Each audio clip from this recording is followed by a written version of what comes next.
Nous allons ouvrir la parole de Dieu ensemble ce matin et j'ai voulu revenir sur le texte que nous avons partagé dimanche dernier. Dieu voulant, dimanche prochain, nous reviendrons sur l'Église. Je rappelle que nous avons, à l'issue du culte de dimanche prochain, un moment de jeûne et prière ensemble. Et nous prendrons le temps de prier pour les familles et pour d'autres besoins encore.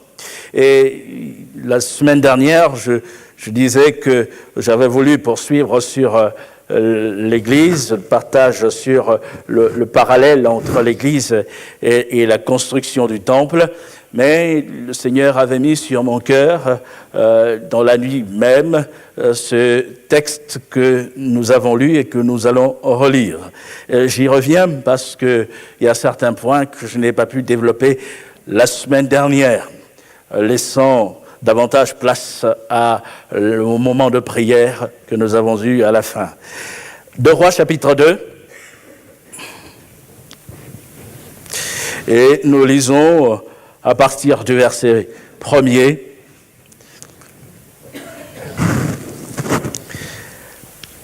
Et ce, jusqu'au verset 10.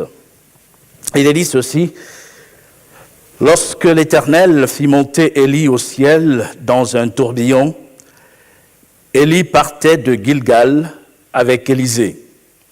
Élie dit à Élisée: reste ici, je te prie, car l'Éternel m'envoie jusqu'à Béthel. Élisée répondit: l'Éternel est vivant, et ton âme est vivante, je ne te quitterai point. Et ils descendirent à Béthel. Les fils des prophètes qui étaient à Béthel sortirent vers Élisée et lui dirent: sais-tu que l'Éternel enlève aujourd'hui ton maître au-dessus de ta tête? Et il répondit: je le sais aussi, taisez-vous. Élie lui dit: Élisée, reste ici, je te prie, car l'Éternel m'envoie à Jéricho. Il répondit: l'Éternel est vivant, et ton âme est vivante, je ne te quitterai point. Et ils arrivèrent à Jéricho. Les fils des prophètes qui étaient à Jéricho s'approchèrent d'Élisée et lui dirent: sais-tu que l'Éternel enlève aujourd'hui ton maître au-dessus de ta tête? Et il répondit: je le sais aussi, taisez-vous. Élie lui dit: reste ici, je te prie, car l'Éternel m'envoie au Jourdain. Il répondit: l'Éternel est vivant, et ton âme est vivante, je ne te quitterai point. Et ils poursuivirent tous deux leur chemin. 50 hommes d'entre les fils des prophètes arrivèrent et s'arrêtèrent à distance vis-à-vis, et eux deux s'arrêtèrent au bord du Jourdain. Alors Élie prit son manteau, le roula et en frappa les eaux qui se partagèrent çà et là, et ils passèrent tous deux à sec. Lorsqu'ils eurent passé, Élie dit à Élisée: demande ce que tu veux que je fasse pour toi avant que je sois enlevé d'avec toi. Élisée répondit: qu'il y ait sur moi, je te prie, une double portion de ton esprit. Élie dit: tu demandes une chose difficile, mais si tu me vois pendant que je serai enlevé d'avec toi, cela t'arrivera ainsi, sinon cela n'arrivera pas. Et nous arrêtons notre lecture ici. La semaine dernière, nous avons donné comme titre à notre prédication les étapes, ou plutôt en route pour l'enlèvement. En route pour l'enlèvement. Et c'est ce que nous considérons dans le passage que nous venons de lire, où il est question notamment de l'enlèvement d'Élie. Et Élie, en bon maître, va préparer son disciple à ce moment, à cet événement. Et ils vont être séparés, c'est la volonté de Dieu. Et donc, Élie est en train ici de préparer son disciple. On pourrait se dire, mais comment percevoir ce qui se passe ici comme une préparation? C'en est bien une. Et je crois que le Seigneur est celui qui nous prépare. Et nous établissions le rapprochement entre la figure d'Élie, qui nous rappelle la figure du Maître, la personne de Jésus, et celle d'Élisée, qui est le disciple, donc qui est ici l'image des disciples de Jésus-Christ que nous sommes. Et le Seigneur a été enlevé. Il a été élevé vers le Père, auprès du Père. Et en partant, il ne nous a pas laissés orphelins. Il nous a envoyé le Consolateur. De la même manière qu'Élie, en partant, a laissé tomber son manteau pour Élisée. Et Élisée a été ainsi revêtu, non pas simplement d'un manteau d'un homme, mais il a été revêtu de la puissance du Saint-Esprit. Et il y a eu cette phase de préparation, et le Seigneur est aussi celui qui nous engage dans cette phase de préparation. Je disais que tout commence dans ce passage par l'étape de Gilgal. Gilgal qui veut dire roulement, le lieu où Dieu a roulé la honte du peuple d'Israël, ceux qui étaient notamment nés dans le désert, qui n'avaient pas été circoncis, le lieu où ils ont été circoncis par Josué sur la parole de Dieu. Et Gilgal va nous rappeler le lieu même où notre honte a été ôtée, où notre péché a été enlevé, et Gilgal nous rappelle ce que Jésus a accompli. Il y a eu aussi un roulement. Quand on considère ce que Jésus a fait à Golgotha, et on considère ce qui s'est passé 3 jours après sa mort, son ensevelissement, et nous retrouvons cette notion de roulement. Les femmes, très tôt le matin, le dimanche matin, allaient au sépulcre et elles apportaient des aromates. Elles pensaient embaumer le corps de Jésus. Et pendant qu'elles allaient vers le sépulcre, elles se sont dit les unes aux autres, mais qui nous roulera la pierre? Qui nous roulera la pierre? Et lorsqu'elles sont arrivées, la pierre était déjà roulée. Dieu a envoyé ses anges. Dans l'évangile de Luc, il est question de 2 anges qui avaient roulé la pierre et qui ont ainsi adressé ce message aux femmes. Pourquoi cherchez-vous parmi les morts celui qui est vivant? Alléluia! Notre Seigneur est vivant. Notre Élie est vivant. Jésus-Christ est vivant. Et nous pouvons encore espérer en lui. Il est vivant. Notre honte a été enlevée. Elle a été roulée. Notre péché a été expié. Et nous voulons, comme nous l'avons fait ce matin, adorer celui qui vit au siècle des siècles. Dans ma vie, je ne suis pas désespéré. Je ne suis pas sans force. Il y a certes des combats, des luttes, il en faut.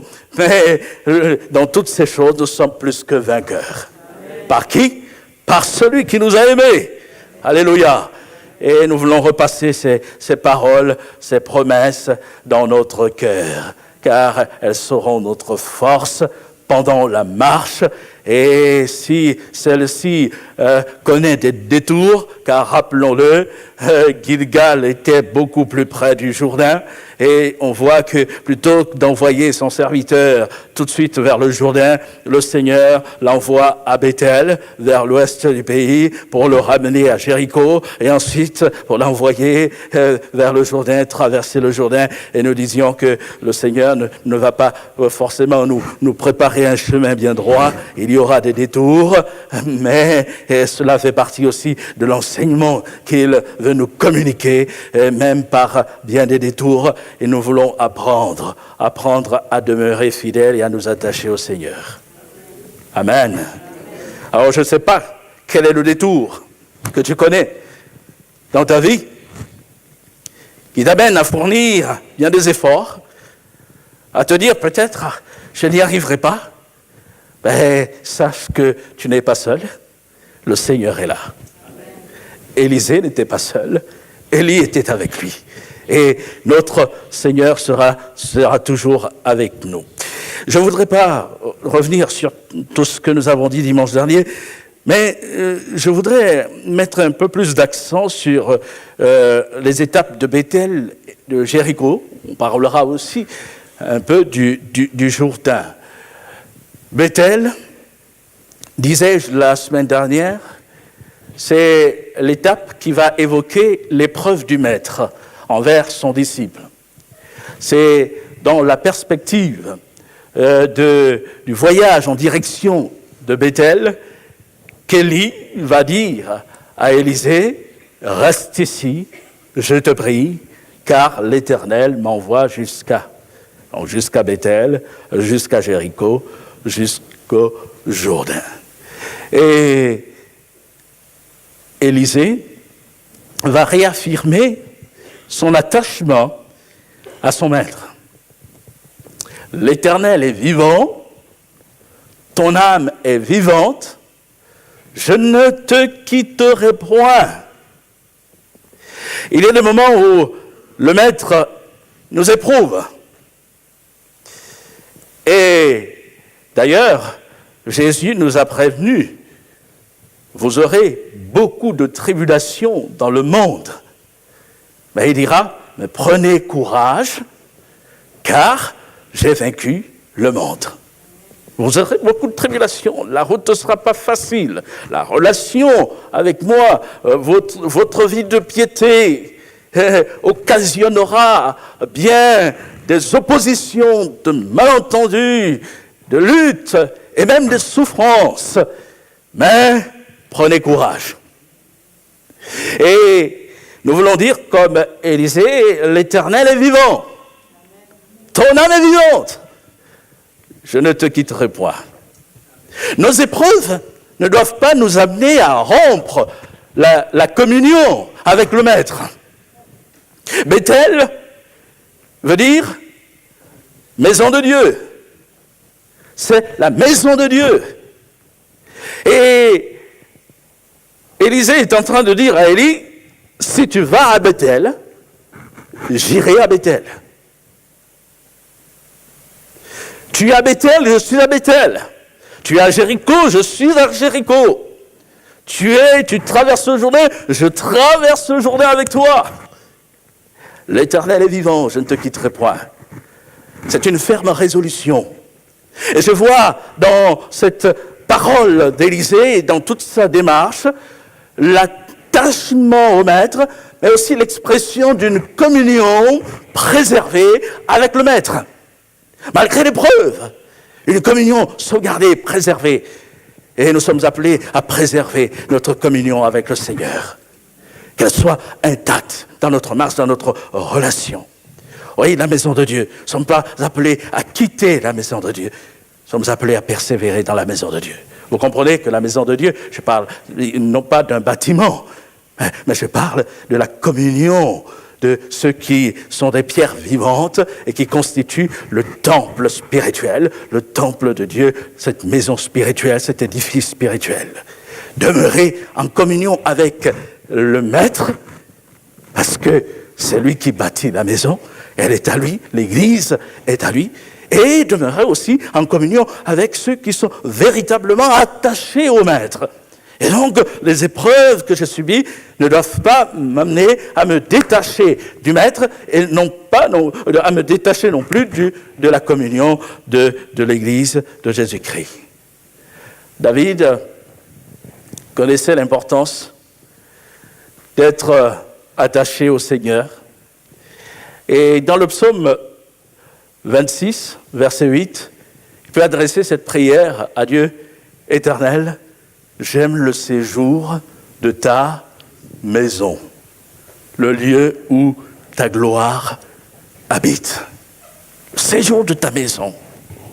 Pour aller entrer dans le tabernacle à l'époque, comme pour contempler le Seigneur, apporter des offrandes, se prosterner devant Dieu. Mais vous comprenez que dans ce qu'exprime David, il n'y a pas la référence véritablement à un lieu. Il n'honore pas davantage un lieu, mais ce à quoi il aspire le plus, c'est cette présence bénie de Dieu. Le séjour de ta maison, le lieu où ta gloire habite, là où il y a la manifestation de la gloire de Dieu, la présence de Dieu, et il y a aussi cette vie et cette expression de notre adoration au Seigneur. Et soyons de ceux qui demeurent attachés au Maître, malgré tout ce qu'on peut parfois entendre comme message, reste ici. Ça ne vaut pas la peine de continuer. À quoi bon?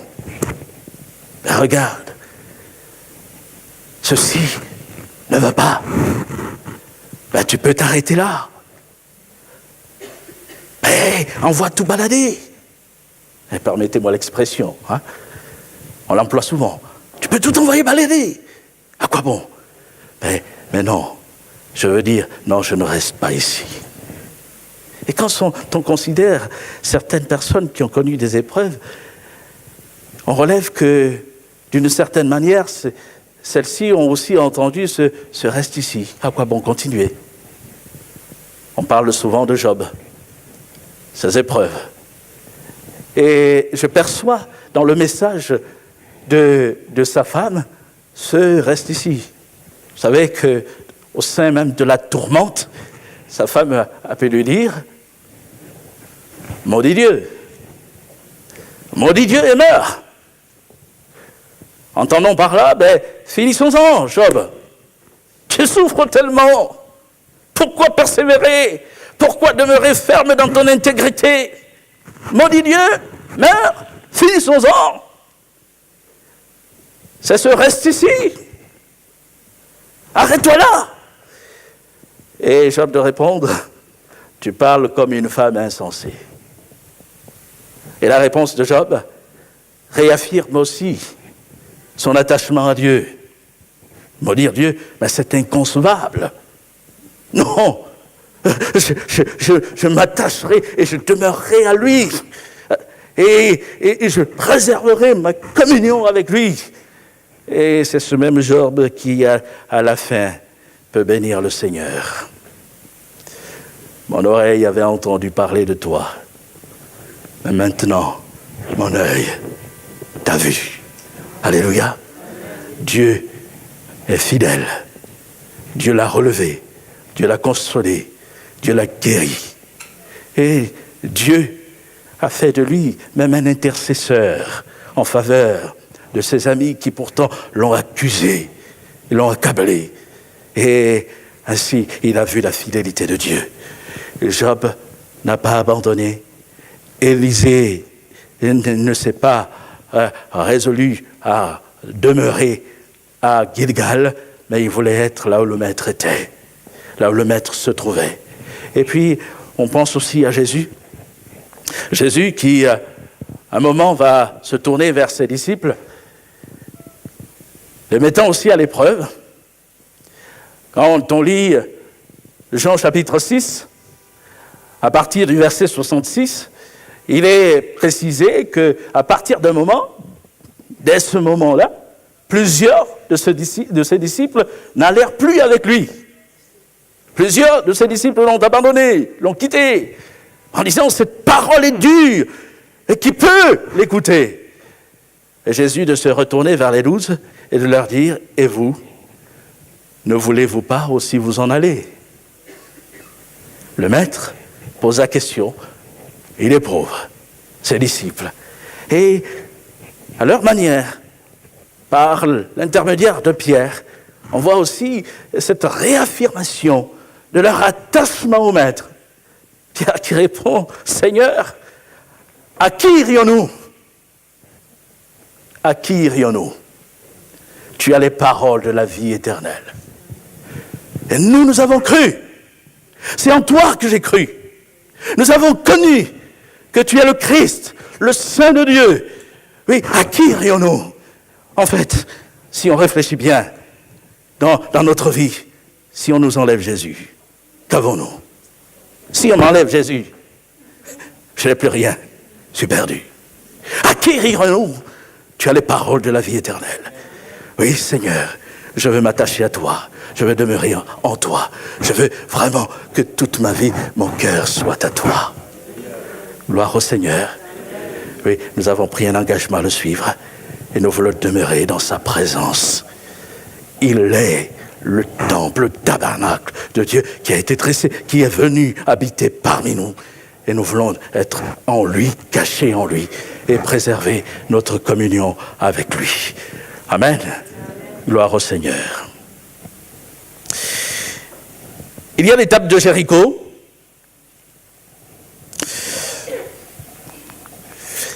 Quelle est la particularité de Jéricho? Je vais vous mettre à contribution ce matin.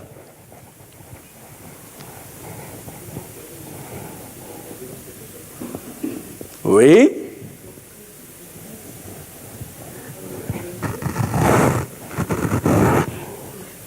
Voilà, je l'ai entendu. Jéricho était cette forteresse imprenable sur la stratégie de Dieu. Et quelle stratégie? Les murs de Jéricho se sont écroulés. La stratégie de guerre consistait à faire le tour de la ville. Une fois par jour, pendant 6 jours. Et le dernier jour, 7 fois. Et on devait sonner les trompettes. Et le peuple devait louer le Seigneur. Et lorsque le peuple, le 7e jour, la 7e fois, a sonné les trompettes et a glorifié le Seigneur, les murailles se sont écroulées. Et vous savez qu'à Jéricho, Josué a prononcé une parole de malédiction de la part de Dieu sur la ville. On va le lire ensemble dans le livre de Josué, au chapitre 6. Il est dit au verset 25, Josué laissa la vie à Rahab, la prostituée, à la maison de son père et à tout ce qui lui appartenait. Elle a habité au milieu d'Israël jusqu'à ce jour, parce qu'elle avait caché les messagers que Josué avait envoyés pour explorer Jéricho. Ce fut alors que Josué jura en disant « Maudit soit devant l'Éternel l'homme qui se lèvera pour rebâtir cette ville de Jéricho. Il en jettera les fondements au prix de son premier-né et il en posera les portes au prix de son plus jeune fils. » L'Éternel fut avec Josué, dont la renommée se répandit dans tout le pays. Amen.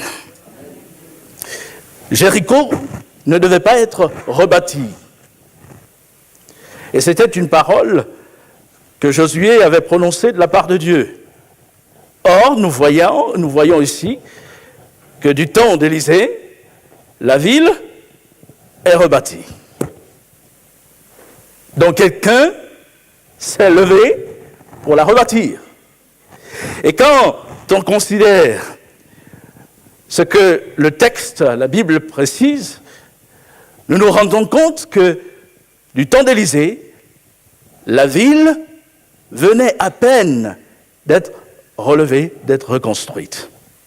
Parce que Jéricho a été rebâti par un dénommé Hiel, au temps du roi Akab. On peut lire dans 1 Roi, chapitre 16, verset 33.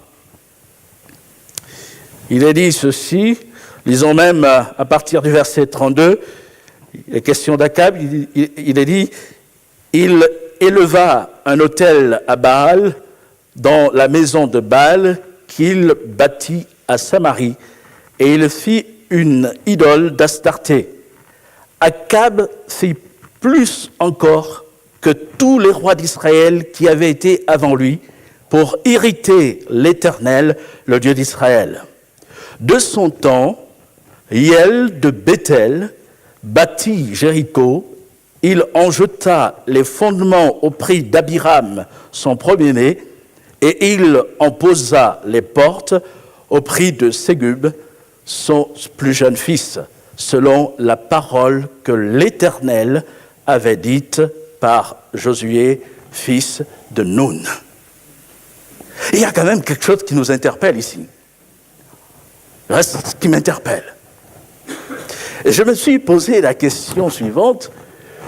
Comment ce dénommé Hiel a-t-il pu se lever pour rebâtir Jéricho, cette ville sur laquelle Dieu avait prononcé une malédiction et qui ne devait pas être reconstruite? Ignorait-il ce qui avait été dit? Je pense que non. Et pourtant, il s'est lancé dans cette entreprise bien risquée, périlleuse. En un mot, il a bravé la parole de Dieu et est allé à l'encontre de ce que Dieu avait établi, avait dit, pour attirer sur sa maison la ruine, la mort. Étonnant. Et j'espère que nous ne serons pas à l'image de Hiel. Quand je le dis, je le dis pour ma part, que je sois non pas celui qui attire la ruine, mais celui qui demeure en phase avec Dieu. Et ici, je vais évoquer déjà ma responsabilité en tant qu'époux, ma responsabilité en tant que père, et être de celui qui, par sa consécration et son attachement à la parole de Dieu, communique et entraîne toute sa maison à vivre une communion véritable avec Jésus, à garder la parole de Dieu, à la vivre et à la mettre en pratique. Mais revenons à ce personnage, parce que pour comprendre ce que Élisée va vivre dans la ville de Jéricho, il vaut mieux considérer ce qui s'est passé du temps d'Akab.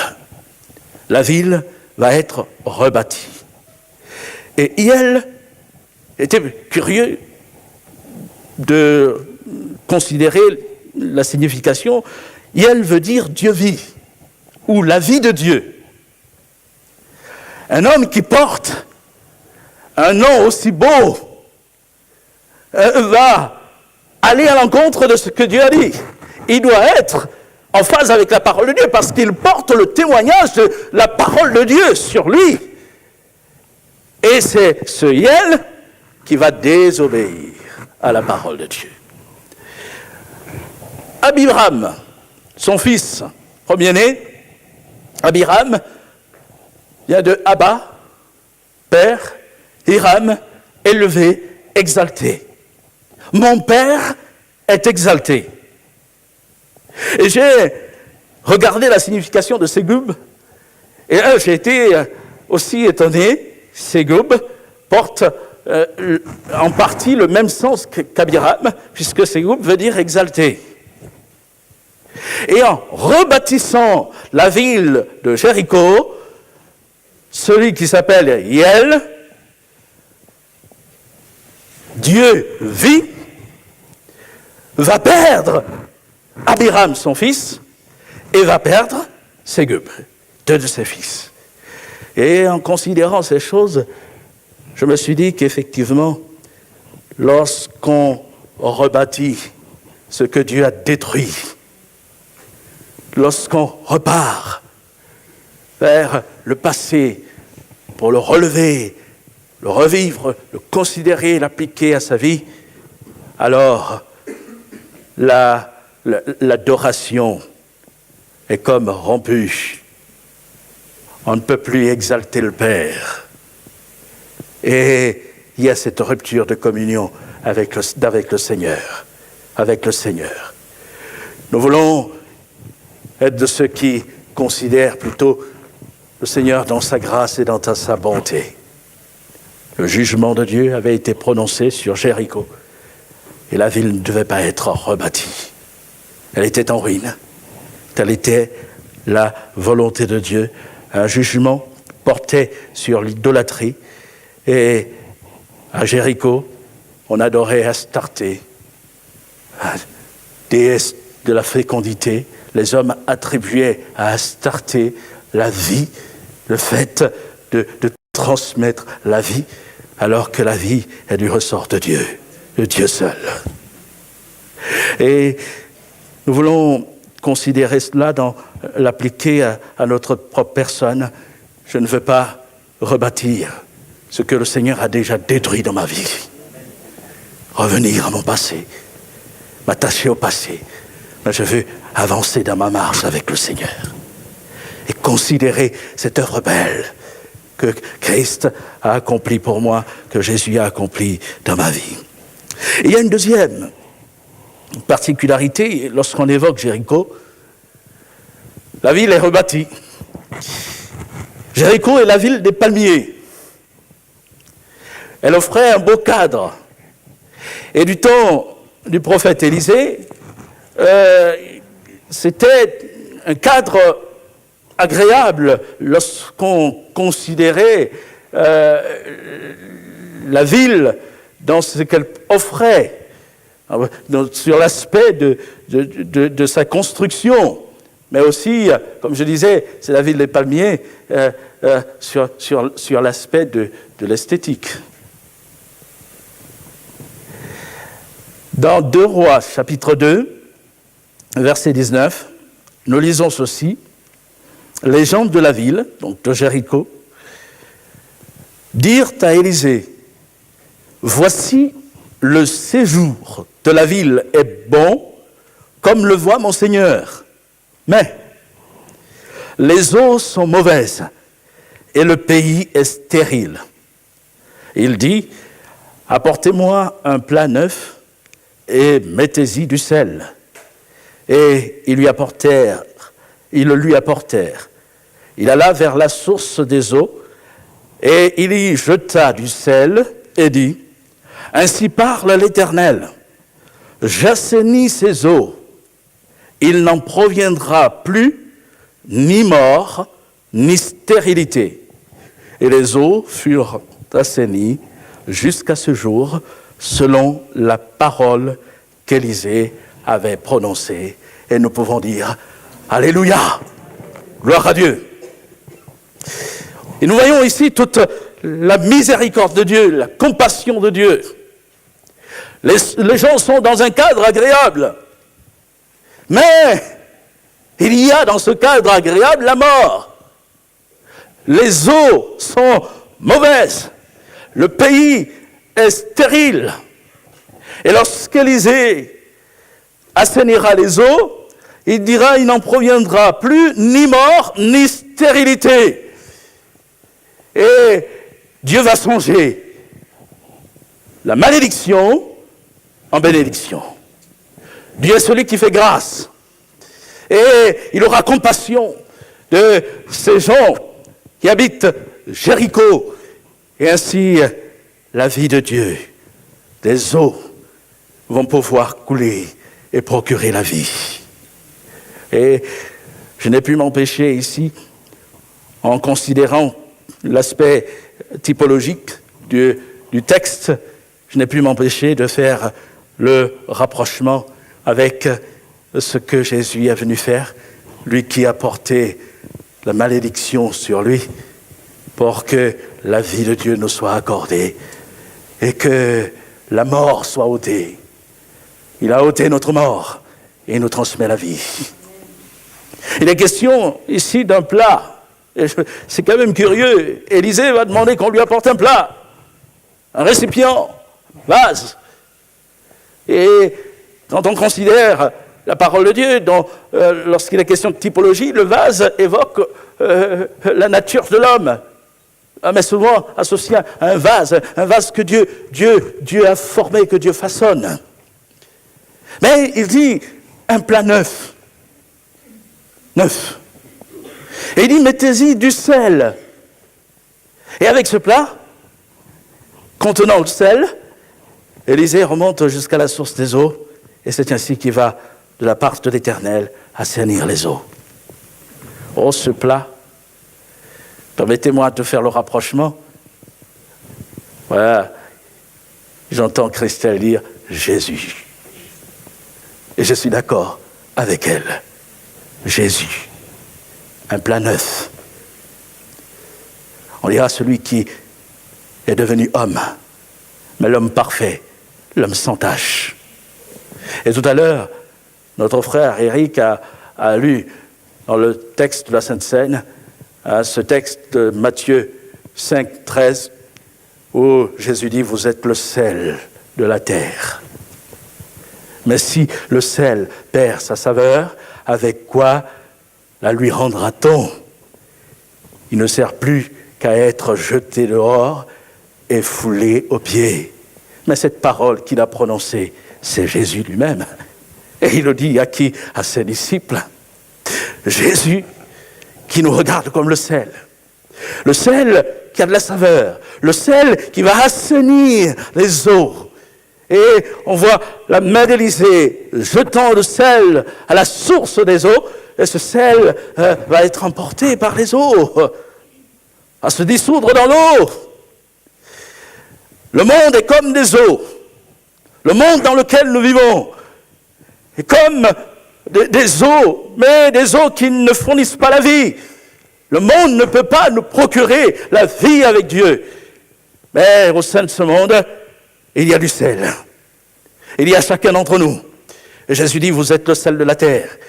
Et le sel va guérir. Dans la version Chouraki, lorsque Élisée va dire, j'assainis les eaux, l'expression qui est employée, c'est « je guéris les eaux ». Je guéris les eaux. Et le Seigneur nous a placés comme des témoins là où nous sommes. Et nous sommes ce sel qui apporte la guérison, qui apporte la vie. Non pas notre vie, mais la vie de Christ, la vie du Seigneur. Et là où je suis dans ma maison, je parlais du cadre familial tout à l'heure, je veux être ce sel, donnant envie aux miens de s'attacher au Seigneur, d'être encore plus près du Seigneur, de désirer la vie de Christ. Donnant envie à ceux qui m'entourent, mon voisinage, de chercher à connaître le Seigneur par un témoignage qui honore le Seigneur. Et on pourrait ainsi étendre l'application à notre lieu de travail et partout où que nous soyons, où que nous nous trouvions. Et en disant cela, je voudrais vraiment mettre l'accent sur le fait que nous voulons réaliser que Jésus nous regarde comme le sel. Et j'appuie là-dessus, Jésus me regarde comme le sel dans ce monde.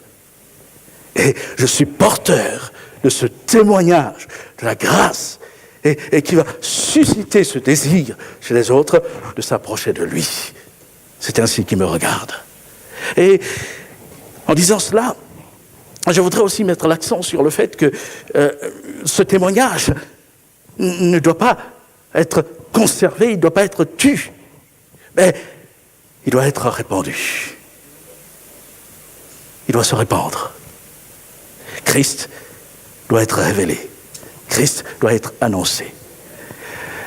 La raison, je vous confierai cela ce matin, la raison majeure qui m'a poussé à reprendre ce texte, c'est celle-ci. Dimanche dernier, il y a eu un don spirituel où le Seigneur nous encourageait à nous approcher de lui et à lui demander notamment d'être remplis du Saint-Esprit en vue du témoignage que nous avons à rendre et à rendre auprès de nos semblables à l'extérieur. Fort de ce don spirituel, j'ai eu à cœur de mettre l'accent sur le relèvement du manteau d'Élie par Élisée et des suites. Élisée qui est rentré dans les œuvres de son maître en frappant les eaux du Jourdain. C'était là la démonstration de la puissance de Dieu. L'Éternel, le Dieu d'Élie, n'était pas mort, il était bien vivant, parce qu'en frappant les eaux, il dira « Où est l'Éternel, le Dieu d'Élie ?» Et l'Éternel a répondu. Christ nous a appelés à rentrer dans ses œuvres. Celui qui croit en moi fera aussi les œuvres que je fais, et même il en fera de plus grandes. Parce que je vais au Père. Et tout ce que vous demanderez à mon nom, je le ferai afin que le Père soit glorifié dans le Fils. Vous êtes le sel de la terre. Et je disais que, donc, fort de cela, on a prié. Mais une chose m'a profondément interpellé lors du séminaire pastoral auquel nous avons participé à partir de mardi, c'est que le pasteur Christian Blanc, qui est le président des Assemblées de Dieu de France, a apporté la parole de Dieu. Et dans ce qu'il a apporté, la pensée était bien celle-là. Être revêtu du Saint-Esprit. Il a parlé de la Pentecôte. Pour annoncer l'évangile, et notamment dans le mouvement, il y a un accent qui est mis sur l'évangélisation, la multiplication pour le salut des âmes.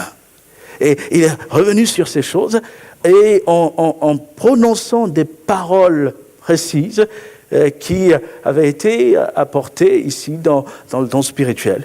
Et je me suis aperçu aussi, en échangeant avec des frères de diverses villes de France, que, en fait, ce que nous avons à cœur de vivre, c'est-à-dire sortir du cadre de nos murs pour aller vers nos semblables, leur parler du Seigneur, être des témoins et occuper le terrain, cela est en train de se vivre un peu partout en France. Et je me suis dit, mais il y a là véritablement une direction de l'esprit. Et avec Samuel, on était interpellés et on se le disait, on se le rappelait, mais il y a là cette direction de l'esprit. Le Saint-Esprit éveille son Église. C'est lui qui fait cette œuvre. C'est lui qui interpelle. Parce qu'il faut que le plus grand nombre puisse entendre le message de Jésus et vienne au Seigneur. Dieu veut encore sauver. Il veut encore attirer dans ses compassions. Il veut attirer le plus grand nombre. Et si, au milieu de nous, il y en avait qui hésitaient encore de s'approcher du Seigneur, nous voulons les encourager ce matin à venir au Seigneur de tout leur cœur, à s'attacher au Seigneur. Oui, parce qu'un jour, et le jour est proche, Jésus va revenir, c'est une certitude. Et dans son amour, le Seigneur veut que le plus grand nombre aille auprès de lui et soit présent à ce rendez-vous. Et nous, Église du Seigneur, nous voulons mesurer ces choses. Et nous voulons être le sel dans ce monde. Comme Élisée a pu prendre ce sel pour le jeter dans les eaux de Jéricho, afin que la grâce de Dieu puisse être manifestée sur la ville. Nous sommes le sel de la terre. Amen. Et nous le serons jusqu'à ce que Jésus revienne. Et jusqu'à ce qu'il nous prenne avec lui. Bon, je pense que je vais m'arrêter là ce matin. Juste vous renvoyer à la symbolique du Jourdain. Le Jourdain a cette particularité, c'est un endroit qui évoque le baptême. Le Jourdain a été mis à sec par Dieu, pas seulement du temps d'Élisée, mais encore du temps de Josué, lorsque le peuple a traversé pour aller à Gilgal et entreprendre la conquête du pays. Et le rapprochement est fait avec la mer, la mer Rouge, qui a été mise à sec par Dieu. Il est dit dans Josué chapitre 4, verset 23, L'Éternel, le texte commence par « car », mais je voudrais juste souligner la pensée qu'il exprime. « L'Éternel, votre Dieu, a mis à sec devant vous les eaux du Jourdain jusqu'à ce que vous eussiez passé, comme l'Éternel, votre Dieu, l'avait fait à la mer Rouge, qu'il a mis à sec devant nous jusqu'à ce que nous eussions passé, afin que tous les peuples de la terre sachent que la main de l'Éternel est puissante, et afin que vous ayez toujours la crainte de l'Éternel, votre Dieu. » Et dans 1 Corinthiens, chapitre 10, à partir du verset 1 à 4, l'apôtre va expliquer toute la portée de la traversée de la mer Rouge en l'appliquant au baptême. C'est une figure du baptême. Le peuple a été baptisé dans la nuée par Moïse, mais aussi dans la mer. Il y a là le rapprochement avec le baptême. Et c'est vrai que le baptême, c'est un engagement. On a vécu Gilgal, on a compris l'œuvre de la croix de Jésus, et on a intégré cette vérité, Christ est mort pour ôter mon péché. On a décidé de suivre le Seigneur, de marcher avec lui, et on a décidé de s'inscrire dans l'attente de son retour, mais en ayant décidé cela, je ne vais pas demeurer ainsi en disant j'ai tout compris, mais je vais prendre un engagement. Et puis, quand on parle du baptême, et je voudrais ici le préciser, nous le disons aux candidats, le baptême n'est pas une mort. On va me dire, oh, mais qu'est-ce qu'il nous raconte? On a souvent dit, le baptême est une mort. Et cela évoque la mort, mais ce n'est pas une mort. La mort, elle a déjà eu lieu avant le baptême. La mort à notre vieil homme a lieu quand l'œuvre de Christ est gravée dans notre cœur. Et c'est là, en réalisant notre péché, en demandant pardon au Seigneur, notre cœur est circoncis, nous naissons de nouveau. C'est là qu'intervient la mort. Le baptême, c'est un témoignage, je dis souvent un témoignage extérieur, visible, de ce qui s'est déjà passé intérieurement. Et puis, quand on relit bien les textes, je vous renvoie rapidement en Romains chapitre 6, lorsque Paul parle du baptême. Colossiens aussi, chapitre 2, verset 13, 12, 13, il parle aussi là de toute la signification du baptême. Il l'applique à un ensevelissement. Il dit, le baptême est un ensevelissement. On va dire, mais c'est naturel, quand on est mort. Ensevelissement et mort, c'est la même chose. Non, il y a une petite nuance. Quand on parle d'ensevelissement, c'est que la mort a déjà eu lieu. On n'ensevelit pas quelqu'un qui vit encore. On ensevelit quelqu'un qui est déjà mort. Et là, toute la subtilité, elle est là. On ne se fait pas baptiser pour mourir avec Christ, on se fait baptiser parce qu'on est mort avec Christ. Et on est ressuscité avec lui. Et nous voulons contempler là ce que le Seigneur a réalisé dans notre vie. Et le Jéricho, les pierres qui devaient être retirées du Jourdain, reste, étaient là comme un souvenir.